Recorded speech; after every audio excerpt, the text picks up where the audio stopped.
Here we go. Okay. All right. So again, welcome to Climate, PBL, and AI, Classroom Resources from Green Ninja. And very important for this evening, before we jump into introductions, is that especially if you're requesting a certificate, make sure that your name is correctly in the participant list. So go ahead and change your name to make sure that it reflects the registration. What we'll do is a correlation between the people that are here and the people that requested certificates, and make sure we get them out to you in the very near future. So again, make sure the name that you are in the participant list is the same name that you have on the registration. So thank you for changing that. Right, I think we're ready to get started. So we welcome Eugene Cordero and Ellen Metzger from Green Ninja, who will be joining us. And if you have questions for them, feel free to drop them into the chat box. There will be time for Q&A at the end of their chat, and we will make sure that all of your questions are answered. So we're going to pass the baton over to Ellen and Eugene. And let me do stop share, and it's all yours.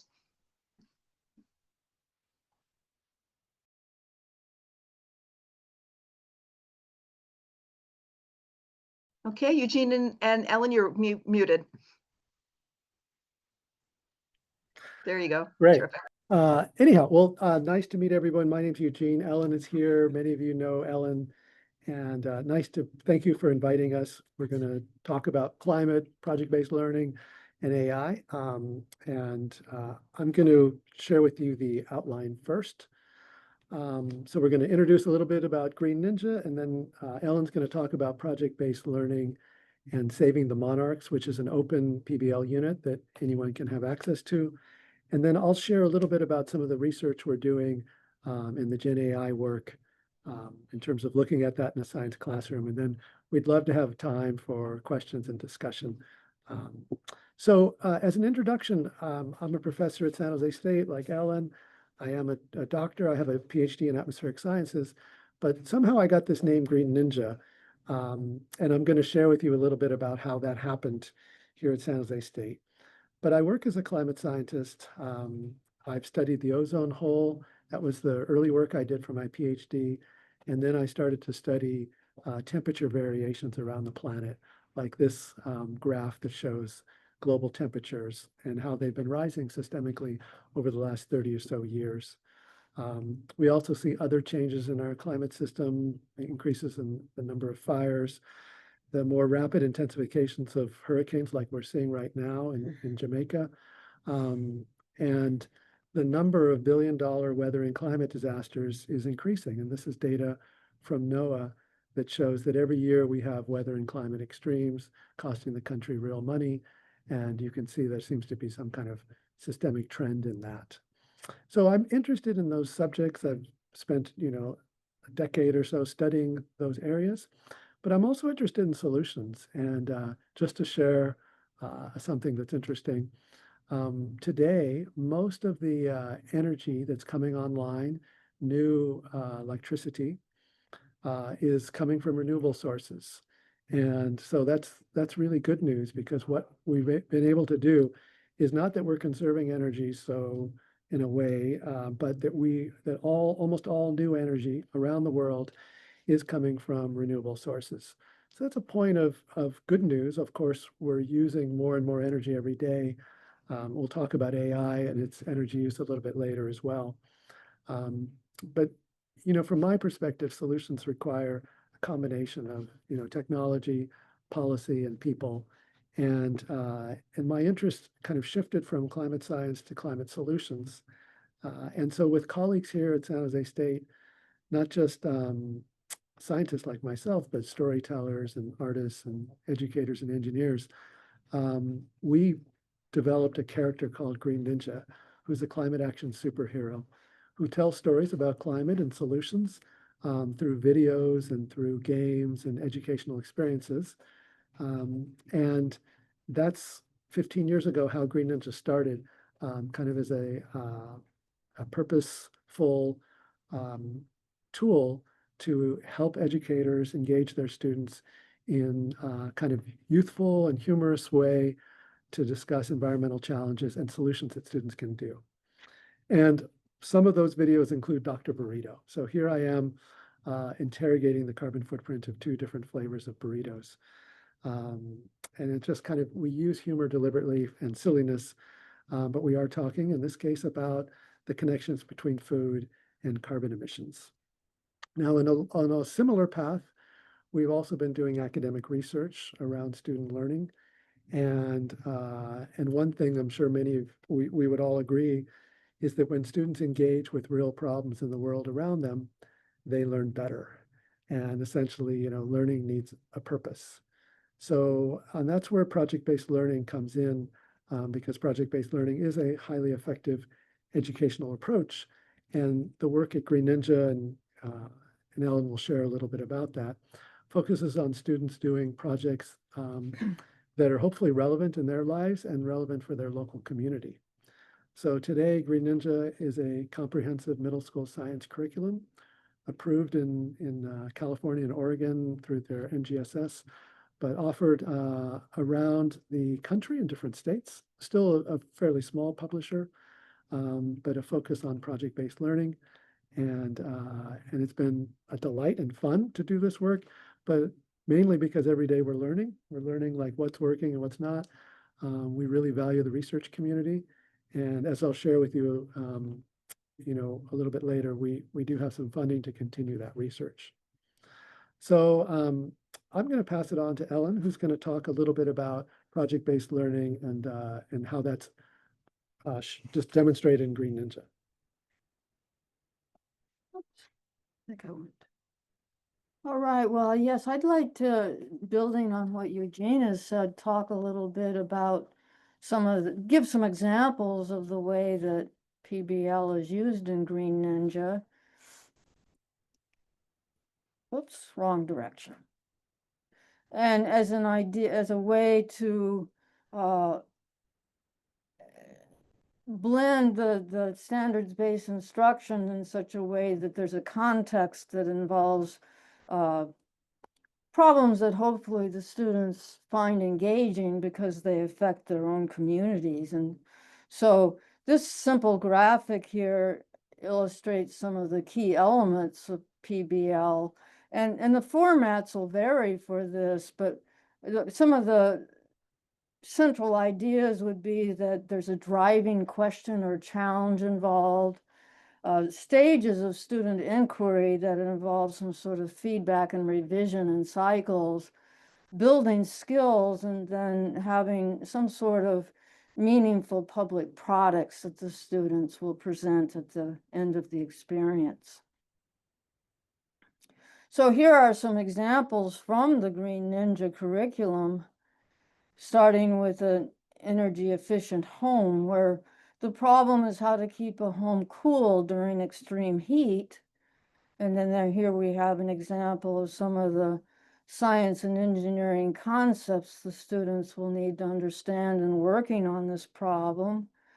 A focus on critical thinking and collaboration. And in this case, the culminating project is to share prototypes of climate-friendly homes. And then the next example focuses on ecosystems with the problem, how can we protect a particular local ecosystem? And again, we have the science connections and a focus on communication and creativity. And then finally here, this culminating project is the students create a documentary in which they advocate for protection of a local ecosystem. And then our third example, with the problem being to develop more sustainable transportation options. And again, the connections to the science focus on problem solving and teamwork. And in this case, students present proposals about how local transportation can be improved to be more sustainable. So I'm sure a lot of you are already familiar with project-based learning, but just to sort of summarize some of the well-known benefits, and then also some of the challenges are involved in implementing it. So research shows us that indeed there are some benefits in using PBL, which would include enhanced student engagement, development of key 21st century skills. They have also been, PBL has also been shown to have benefits for diverse learners. And then finally making these real world connections and establishing relevance and, giving students experiences that will help prepare them for future challenges. But there are some challenges, including it's much more time consuming than some more traditional teaching approaches. There may be classroom management challenges involved in maintaining the structure and monitoring progress and assessing the student work. Project-based learning can have variable results with variable quality of the project design, and teachers may have variable degrees of experience and expertise, and the degree of engagement and motivation may vary from one project to another. So this just underscores the idea that it's really important to have professional learning opportunities, especially for teachers who are implementing PBL for the first time. Oh, and I forgot the resistance to change. Teachers might face skepticism, and they may be reluctant to change their if they've been using a textbook and so on, just going in a totally different direction may feel uncomfortable initially.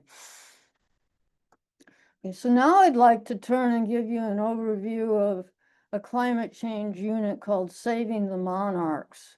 And this is, I'm going to give you the URL, but this is a free unit, and we want to use it to give you an idea of the design of the Green Ninja curriculum and how students are engaged in climate change using a phenomenon, in this case, some of the changes in monarch migration that they can hopefully easily relate to. So as many of these units do in Green Ninja, it starts with a story, and in this case, it's the story of a middle school student named Alejandra, and she sees some butterflies, which both sparks her curiosity, but also reminds her of some fond memories she has of her parents telling stories about their childhood in the mountains of Mexico, where this was the winter home for monarchs. And Alejandra has a visit with her grandparents coming up soon, and so she's anxiously looking forward to this and is looking forward to seeing the monarchs for herself during this family visit. So then they go to see the monarchs, and this is the expectation, but what Alejandra and her family actually see is this. And her grandparents share with her that, yes, the monarchs are coming later each year, and perhaps more worrisome, the numbers of them is also declining. So this really makes Alejandra sad, but also gets her curious to learn more about what's going on with the monarchs. And so she approaches her science teacher wanting to know, how can I learn more about this? And so this unit then, that sparks first exploring patterns of monarch migration that's been developed by citizen science over the years, leading to allowing students to look at trends in butterfly arrivals and be looking at things at patterns and beginning to compare various graphs through time. Also looking for possible cause and effect relationships, looking at trends in different types of data, climate data, the monarch migration data, and looking for potential explanations for why this is happening. And so as the students move through this unit, have a very series of lessons and investigate different aspects of the migration and life cycle of monarchs, hopefully they'll be able to develop this more complex model of how humans and monarchs interact, with the whole idea that they're working towards a culminating project where they develop an action plan to help save the monarch butterflies. And to just show you this simple graphic here of some of the components underlying the design of this unit, to combine a personal connection, empowerment of students to help them see that they can help make a change, and empathy. And then, as I said, the culminating project being allowing the students to take some sort of action in response to this. And so I'll finish here just by reiterating that this climate change unit is online so that you can explore for yourself and get a little better idea of what's involved. And with that, I'll turn it back over to Eugene. Thank you, Ellen. And we'll share this resource with your colleagues so that you can get the direct link as well. So, project-based learning, one of the things that Ellen mentioned, one of the challenges is that maybe it takes more time, might be a little harder to manage your class. So last year, we got an award or early this year from the Department of Education through the Education Innovation Research branch at the Department of Education to study the efficacy of Green Ninja across California, but also to explore to what level AI might help make project-based learning easier to teach and improve student outcomes. And so the real pitch to the Department of Education was, project-based learning has been shown to be highly effective, but when you look at major publishers, they don't use it very much, and it's not really adopted in many schools. So perhaps this new GenAI can help in a way, make it a little bit easier, both for teachers and for students. And so we have a 5-year grant with the Department of Education to study that. So Ellen and I are here at San Jose State, working with colleagues at Cal State Northridge. WestEd are the research partners. They're the one conducting the impact study.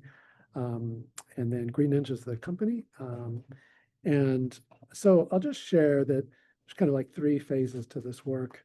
One is a development phase where we're developing a GenAI co-pilot type of product, both for teachers and students. And then there's the impact study that's going to be 80 different schools throughout California that are going to be in a control or a treatment group. And then, of course, we'll share and scale and disseminate that information more broadly. So I'd like to discuss GenAI a little bit with you and share some of the work we're doing. And I'd love to start with a little bit of a discussion. And maybe we could use the chat to answer some of these questions. And then later we'll have a Q&A with everyone so we can discuss even further. But first, I'd like to start by just saying this question: have you used tools like ChatGPT, Gemini, or Claude? So just a yes or no. Let's just put it in the chat, and we'll I think I know what the answer is. Yeah, But several have, yes.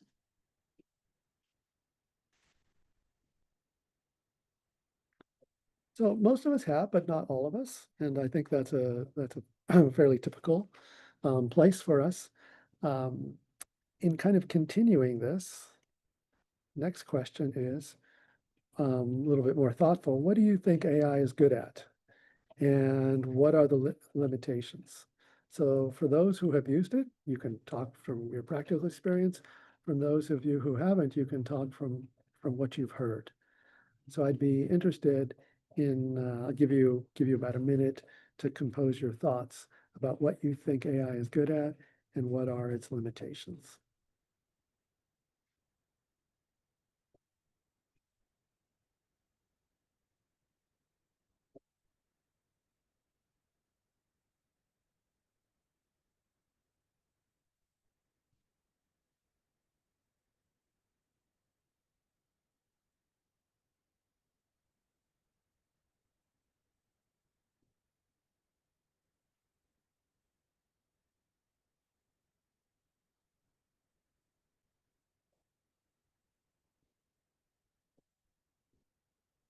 Mm.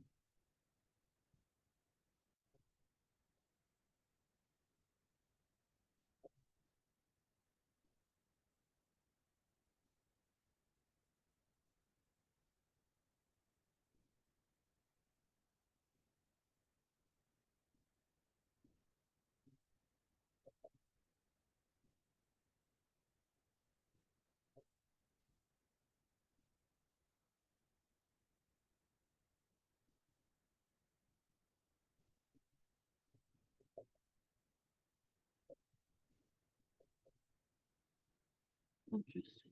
Yeah, great comments coming Yeah. in. And I can tell people have thought about this. Um, let's before we kind of we'll talk about this more. There's some really interesting points there. Last question I'll ask you is, what concerns do you have about using AI for learning?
Mm. Yeah, thank you for sharing some of your thoughts here.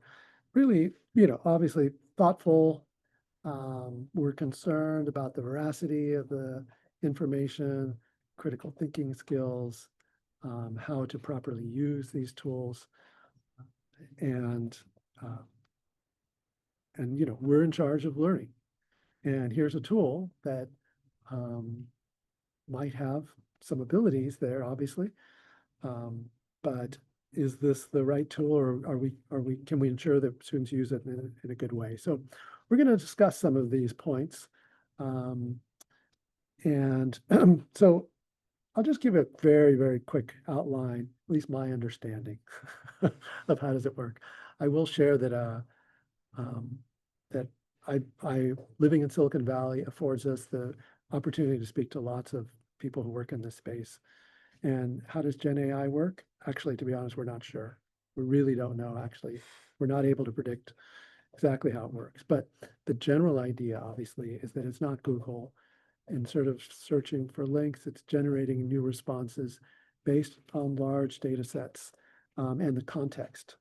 So the context is super important. And it's trained, as a couple of you mentioned, it's trained on text and code and human conversation. So it's trained on us. So it is in a way reflecting our human experience, which we know is not perfect, especially when it comes to science. And it uses probability to predict the most likely response. So every word, it goes and does a probability calculation to predict that next word and the next word. And yet it simulates what it's like to be a human, so it's so good at pattern recognition. So I think a lot of folks who are like philosophers who are thinking about what does it mean to be human are finding this interesting as well, because it can emulate human activity, human writing really well, and yet it's not a human, or at least that's not how we think humans work. So it's a computer tool, but an imperfect one, meaning that it doesn't always give the same response. So you could put a certain prompt in, and someone else could do the same prompt with the same conditions, and it's going to give different responses because it's based on a probability. So as some of you illustrated the benefits, it's very good at summarizing complex topics at different levels. You could say, can you summarize photosynthesis for a fourth grader or for a college student or for an expert? It's very good at generating practice quiz questions and quizzes. Can you quiz me on photosynthesis as a sixth grader? Or can you quiz me or generate some practice questions that I answer open-ended? It can help explain things in multiple ways. It can provide feedback on your answers. You're going to see I'm going to give you a little handout, a little cheat sheet from some of these prompts that you can give it. And it can encourage active learning instead of memorization, but you got to push on it to get it to do that. So it serves to please, especially these what we call foundational models, which is like Gemini, ChatGPT, Claude, Meta. It wants to please. So when you ask it a question, it's just going to give you a big, long response. To get it to encourage active learning, which might be more of a Q&A kind of thing, you really have to give that strict instructions, the prompt. Of course, concerns about GenAI, I think you guys summarized this very well. AI can hallucinate or give incorrect information. There are biases in the training data. So those could be cultural, those could be various types of biases in the data that can, especially in the social sciences and other areas, can suggest certain things that may not always be true. There are privacy risks. So, for example, San Jose State, which is part of California State University system and 23 campuses, just purchased OpenAI's ChatGPT like premium version for all students, staff, and faculty. And supposedly, what we put in there, Ellen and I, is not shared to train data somewhere else. Whether that's true or not, we can discuss. But so you can cordon off that, but you usually have to pay for that. But that's a privacy risk. And then I think a couple of you mentioned this over-reliance, that we, as a community of humans, can start to use AI to think and to not go through some of the challenges that there are in writing and thinking, to use it as a shortcut to avoid thinking. So those are things we have to be, very careful about. Here's some, and this is from my perspective, and I'd be open to sharing. I'm sure some of you have some other ideas that are very good as well. But here's some best practices for student use for AI, at least what I share with students. The wrong way to use AI. Copy and paste an exam question, expecting the perfect answer. Using AI as a shortcut instead of thinking critically. Taking AI responses at face value without questioning them. Those are all examples of things that students will do naturally at all ages, from middle school to university. We see this. But if we can get students to use AI in a different way and get them to rethink their relationship with the AI agent. So asking AI to quiz you on concepts, having AI explain things in multiple ways, step-by-step analogies, different levels with models, using AI to check your work and refine your thinking. These are all ways that we can use this amazing tool to help us learn, just like a mentor or a tutor would help us. And someone mentioned Conmigo, which is probably the AI tutor that's got the longest history in this space right now. Just so you know, they're using ChatGPT as their tool. They're not doing anything exceptionally fancy, except they've trained ChatGPT to try to be more of a tutor. And we can do that too, actually, with very little effort, just by using some of these online tools that are available. So as part of this grant, this Department of Education grant, we're developing kind of two systems. One is a teacher-facing co-pilot that will help teachers with formative assessments. And then we're also going to develop a student-facing co-pilot that's going to help students with the project-based learning develop ideas, tie it into the science that they're learning, and help them with their culminating projects. So I'm going to give you a quick demo of of this product that we're developing. It's currently under development, and so it's not like ready for prime time. But I will show you what it looks like, and just to share like some of the possibilities that this particular tool could have. And just to give you a sense of how this might be useful. So what we're creating is a formative assessment tool. And one thing that kind of comes through when you work with these tools is that they're so good at language. They're just like if you can frame what you're interested in around language, it's very good. Numbers and sometimes numbers is not so good at. They're improving. That's not his natural strength. So what we've created here is a tool that allows you to use existing assessments or create your own assessments. This is a bunch of assessments that are kind of modeled after some of the state tests, but that are, this is a multiple choice question. This is an open-ended question. And so you can have a whole bunch of questions. And the real power in this is the short answer and getting students to respond and analyzing responses real time. In this case, this is a question about this prompt here about bulldozer and a bus and the energy and it's really about forces in motion and energy. And then these are components of a good answer that you can specify ahead of time, or you can let the AI, do that. And the real value in this is that if you go to this live results section, you could launch this assessment in your class. Your students could be answering answering these, and then along the way, you're getting the results, but you can actually analyze the results in real time, and the AI is going to give you some kind of oops, I'm on the wrong assessment. Oh yeah, this one here. The students you're going to get real-time results as the answers start to come in, and the AI is going to categorize them.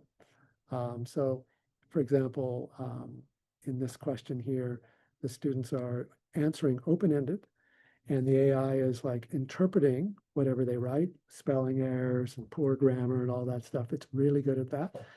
And then it's scoring it. And as well as that, it might give some insights. This wasn't, I didn't choose the right question here. Oh, question 2. Should learn how to use the tool I have here. But it'll give you some insights as to what you might want to do as a teacher, some teacher moves. And the result, what we found can be really helpful is to show student responses. So the AI can pick out good student responses and not so good student responses, and maybe have 3 of them. And then students can look at those. You can show them, display them to your students. And that gives students a time to reflect on what they've answered and potentially revise. And the idea of formative assessment obviously is not just to assess students, but first, as a learning opportunity. And because AI is so good at language and managing language, at least what we're finding in our initial development is that I think this was a case where my colleague had 30 different students responding real time, and the AI is able to kind of categorize the different responses. And then in some cases, even identify misconceptions that students had along the way. And finally, so there's some common misconceptions that students might have. And then finally, you might be able to start to look at, key concepts mastered if you were interested in something like that.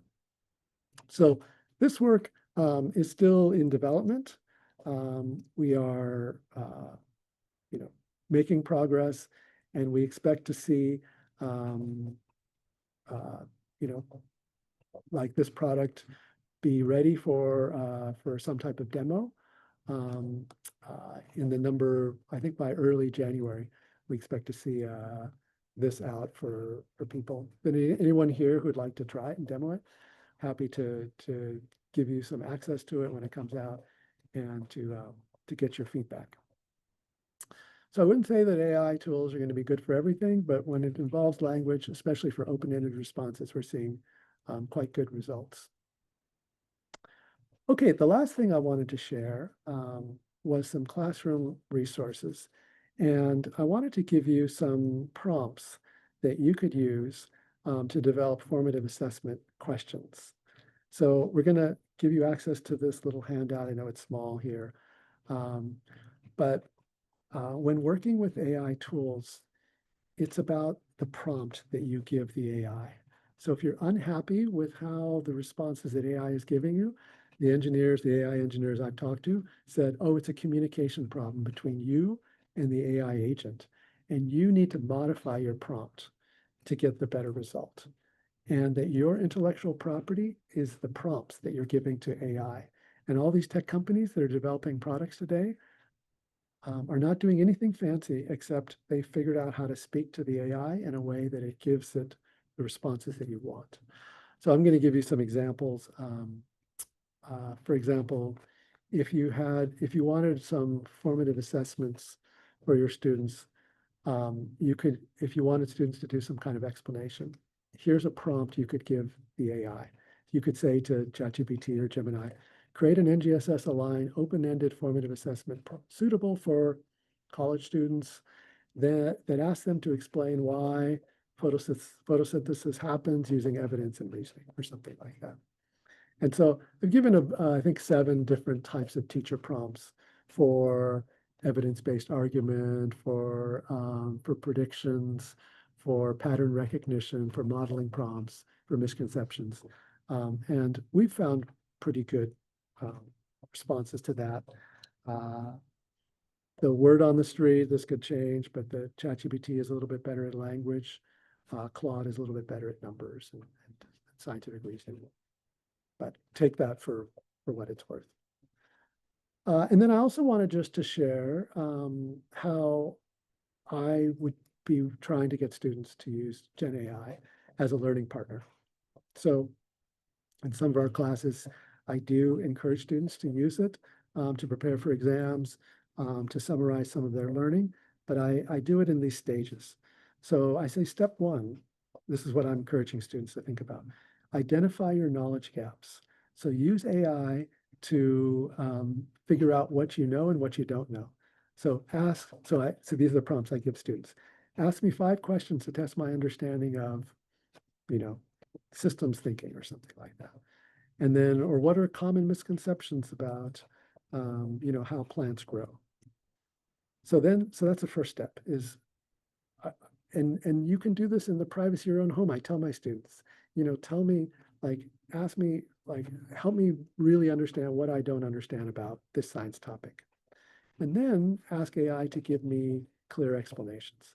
Explain this concept at a middle school level, or break down why this phenomenon happens step by step. And students might feel, gosh, I really should understand what an atom is, but I really have no idea. Well, use this tool to get some understanding, and it's not going to judge you. And then step 3 is then apply and get feedback. So then, here's my explanation. What do you think of it? What am I missing? Or give me 2 open-ended questions about atoms, and then give me feedback on my answers. So it's like a mock exam. And, this practice and feedback is very important. And obviously, and students can do this quite well. So here's a QR code to this little 2-page handout, which is just at least some of our learnings about how this might be helpful for teachers, with some example prompts and some example guidance that you could give your teachers. In the Q&A we'll have in just a couple minutes, I'd be curious to hear how people are using this in your own classroom, if you're using it at all. And then finally, I wanted to just share that we are recruiting 8th grade science teachers for California. So I know it's fairly narrow, but if you happen to know any 8th grade science teachers in California, who might like to participate in our Department of Education research. Teachers get a stipend, they get access to the Green Ninja curriculum, including the AI tools, and they get to participate in this science education research, which we're really excited about. So I think that's what we wanted to share with folks, and we're really excited to have the opportunity to have a Q&A with other folks. We know that especially this AI, but also project-based learning is an interesting topic for folks. And we'd love to get kind of reactions and thoughts that people have had to share with our community here. Yes. And we haven't been monitoring the chat too well, so if there's questions, please. Thank you, Eugene and Ellen. So there is a question about the QR code. They weren't able to open it, so they're wondering if you could drop the link into the chat. That would be awesome. Will do. Yep. Awesome, thank you. And then we have some questions. I see Madeline has her question up first, so go ahead, Madeline. Thank you. Hi, y'all. Thank you so much. This was a really wonderful presentation.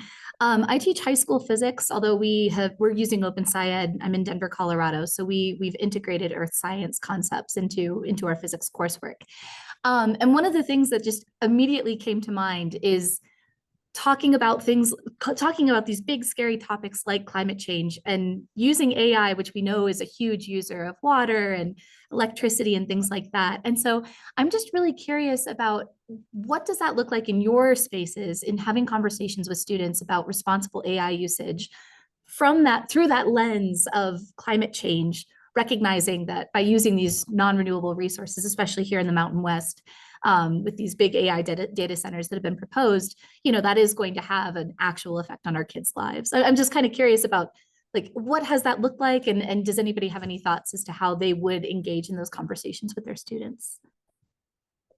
You want to say something?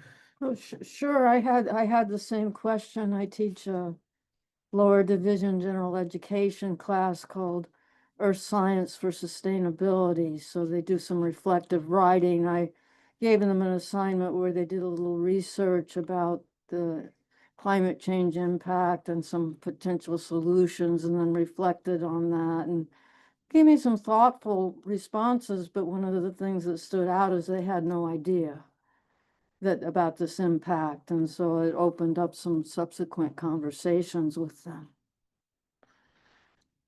Yeah, and I'll share that I think it's a great point to raise, and it'll come up. People, actually, this AI engineer I met last week and had a cup of coffee with said, "You must hate AI."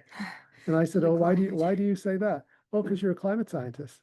And I said, "Well, then you'd say I hate batteries, and I hate electric vehicles, and I hate food." I mean, we're in this big system, and the question is, can we appropriately use the resources that we have to get us on a more sustainable path?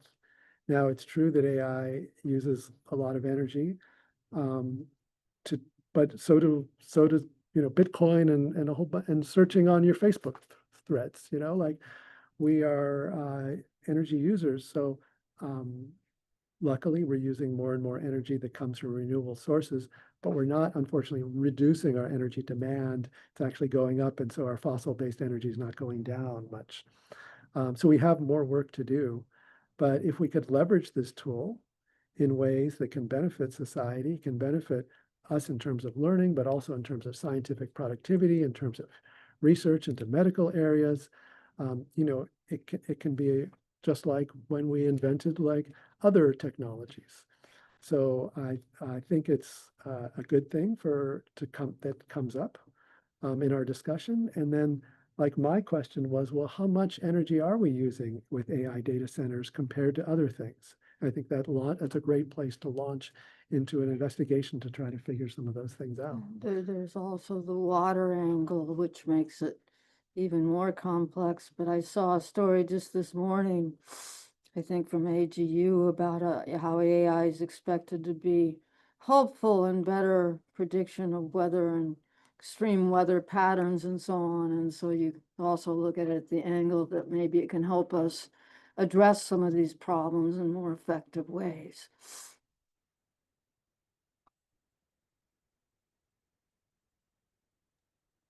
Okay, terrific. I think I'll pass it over to Aida. I think you have a few questions. Do, and I'm gonna actually go back all the way up to the top and ask a couple questions about the PBL portion. So I know that there are some newer teachers who really are not familiar with PBL or really not comfortable engaging students with PBL. So what supports are there for those kinds of teachers who need that extra support to feel comfortable with engaging their students in a PBL? It's challenging, right? It is challenging. I'll let Eugene field that one because we're in the midst of collectively addressing that problem as to how can we more effectively provide those supports, given some of the limitations about needing extra time and so on to look at these things. You want to talk about? Yeah, I mean, our I think that kind of at the broadest level, you know, giving it a shot, like the idea of like, if your students are going to work on some kind of project, putting them into teams so they can work collaboratively, can reduce some of the stress on students, but also understanding that giving students voice and choice is an important part of this so that they can work on something that they kind of care about and can be creative.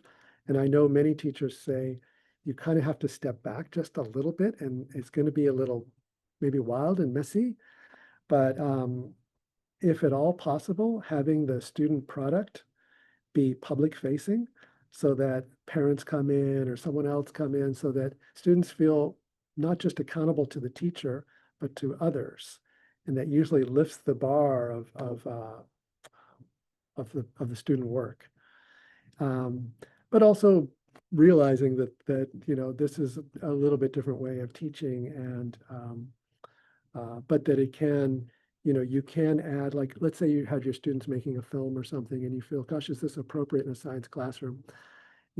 Providing some written material that students have to submit with that work that ties their film to the science that they've been learning, or that asks them to make some, to kind of tie it back in to the science objectives of that unit, or things we do in Green Ninja to try to make that experience, like as easy as possible.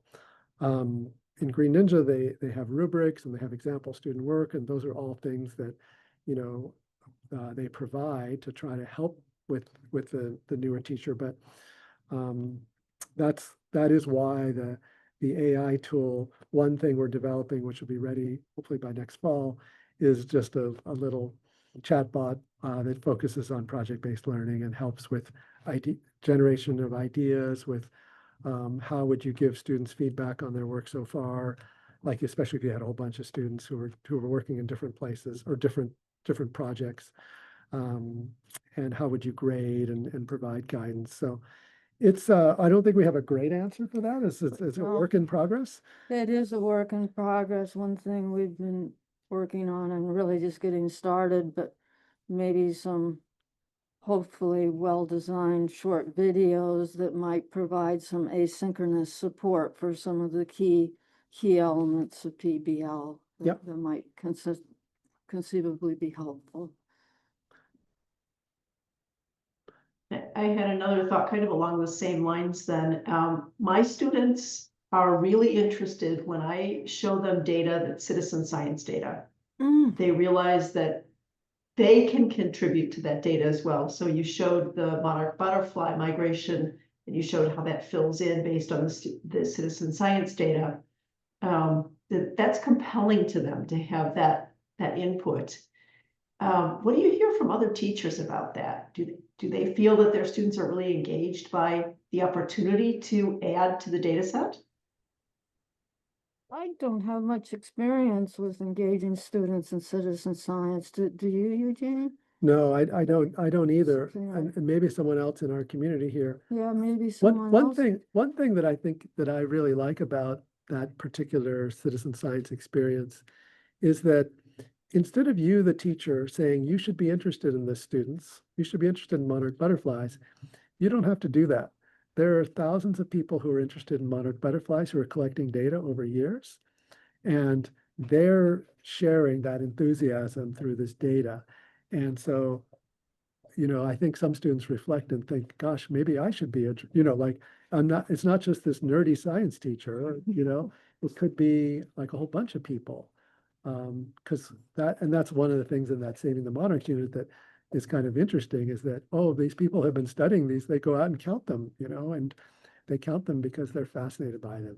And so there's a kind of a human element to that too, that I really like about citizen science, because ordinary folks are going out there because they care.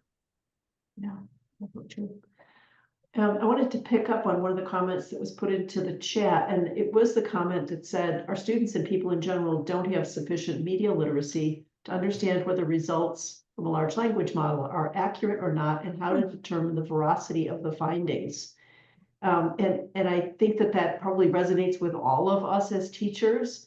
So how do you help teachers who have that experience with their students? And your prompts are great at kind of starting to address that, but how do you go beyond that with them? I would welcome anyone raising their hand and chiming in if they have some good. I'd like A to, $1 million Like, question. yeah, it's a point well taken, and I worry about that myself in some of the ways that I would ask students to use it. And I just had a situation last week with my grad students where I've been encouraging them to use GenAI for their science work. And some of them, I give them this big data set of all this atmospheric science data. And I want them to plot and do some analysis. And some students just said to ChatGPT, just plot it and show me the data, not generate the code for me, and then I will plot it or I'll look at the code. And I was just, and I think this happens as educators, we're surprised at how our students use these things. So what I ended up telling the students at the end is, you can certainly do that, but as a scientist, you have obligation to be honest with the public that you interact with. And as scientists, we have a responsibility to share accurate data. And of course, we make mistakes all the time. We learn from them. But if you don't even generate the code to then produce these plots and charts, you really don't know whether this is accurate or not. And so, this is maybe for more upper level students, but we have a responsibility to ensure that what's coming out, what we're sharing with other people via any tools, including AI, is truthful or to the best of our ability. And so if a GenAI tool gives us some results, we got to be really good critical thinkers and think, okay, are we sure that's right? You can ask it, can you back up that data with some, something from publications? Can you give me some sources? For my students, have you read the code? Are you sure that code is doing what you think it is? Have you tested that code before? Instead of just relying on the plots. And that's what we do as scientists and educators, and trying to give students some feel of that moral responsibility as well. Might be useful for some students. I hope for my grad students. I'll let you know. I'm thinking about thinking back to more traditional ways where if we had students collect some data, or if we had students brainstorm about some topic, we might pull them into small groups and have them really dialogue with each other. And, it's kind of like the old questioning models. So I'm sure they can, and have we had experience with that in the classroom as a way to debunk any misconceptions that there might be out there? And Dee Dee mentioned she had students give 3 sources for information they found. And, that could be another way to provide students with that incentive for justifying.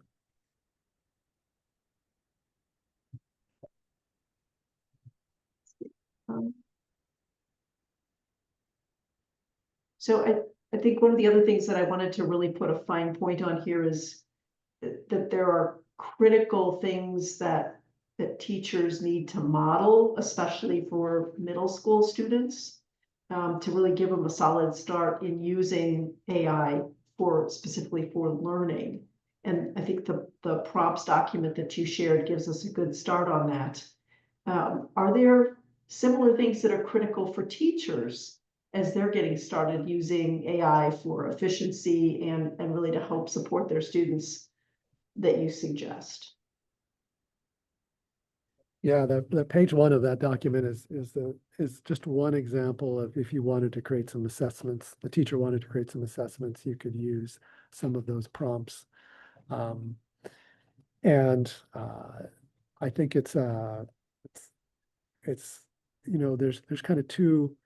Some of you mentioned already using, or maybe some people already using some tools that their district purchased or that their university purchased that are specific for a particular context. Ellen and I were commenting that it's only a matter of time before we have some type of essay grader.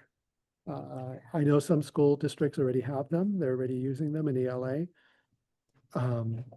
So those tools are gonna come. You can, I guess one thing that I find interesting is in ChatGPT, if you have the paid version, which is $20 or $25 a month or something like that, you can go to the My GPT section and you can create your own GPT.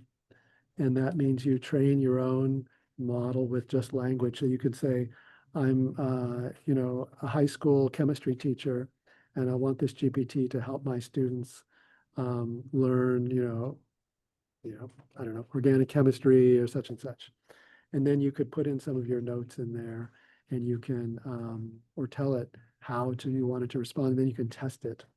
And that's a way that you can start to kind of get your head around how this thing works and how important these prompts are to this ecosystem. I actually didn't realize this till just a few weeks ago that, like I mentioned to you before, none of these companies are doing anything that are selling AI stuff or doing anything exceptional except writing prompts in natural language. That's what this like is a natural, it's a language model. So if teachers want to use it in the classroom, they probably need to spend a little time playing with it so that they can help guide their students with it. So I thought I would just, there was a question Melissa asked about, PBL and personalizing that type of learning. And I do think at least that's what we're going to be doing, is that if you happen to live in, Phoenix, Arizona, and you're thinking about ecosystems, the AI model can help brainstorm good ideas that you could develop 10 ideas of projects that students might use that are relevant to the Phoenix region of ecosystems or of energy use or of transportation or, so that I do think it can be helpful in that regard for personalizing and localizing learning, because it kind of knows a little bit about everything. Yeah, I'm a novice in trying it, but I've tried some of the things that Eugene suggested in this Earth Science for Sustainability class for freshmen. I had some project ideas, and then I did just that. I asked for examples from California so that we could customize it to things that would be hopefully more familiar to the students here. And it had good outcomes. It was actually helpful. I think at this point we're at the top of the hour, so we're going to very, very quickly wrap this up. Eugene and Ellen, thank you so much for joining us today. We've been enlightened on so many different topics and gave us a lot to think about as we move forward. So just to Aida, want to jump in and tell us a little bit about NAGT? Sure, thanks, Missy. As Missy mentioned at the beginning of this is a collaboration between NAGT, the National Association of Geoscience Teachers, and we have several different member benefits that I think would help everyone, specifically our Teach the Earth website, where you can search for lessons. The NAGT link is there. I will drop it into the chat. Thanks, Missy. I'll give it back to you. Okay, terrific. Thanks, Aida. And if you're not a member of NESTA, we encourage you to become a member of NESTA, which has a K-12 focus. We have a monthly e-news and we have monthly Earth Space Education Hour webinars. This is the one for this month. Quarterly Journal, the Earth Scientist, wonderful, wonderful articles in that. And we have very active social media. Thousands of people are members of that group. We have a conference presence, and we do partnerships with many others, including NAGT. We have a couple of things coming up. First off, we have taken on the Planet Stewards Program in partnership with NOAA, and we encourage you to apply for grants for up to $5,000. The program application period ends on December 15th. If you'd like to learn more about it, join us next week at the November 6th webinar. It'll be at 8 p.m. instead of 6 p.m. And it will be affecting change through education, collaboration, action, and Planet Stewards funding opportunity. And our presenters will be the program leads, Peg Steffen and Liz Martinez. So we encourage you to register for that. You can go to the Nesta website to find the registration material, and that'll be up tomorrow. So thank you, everybody, for joining us this evening, and have a great evening for the rest of the evening. Thank you so much. Thanks, everybody. Bye, everybody. Everything.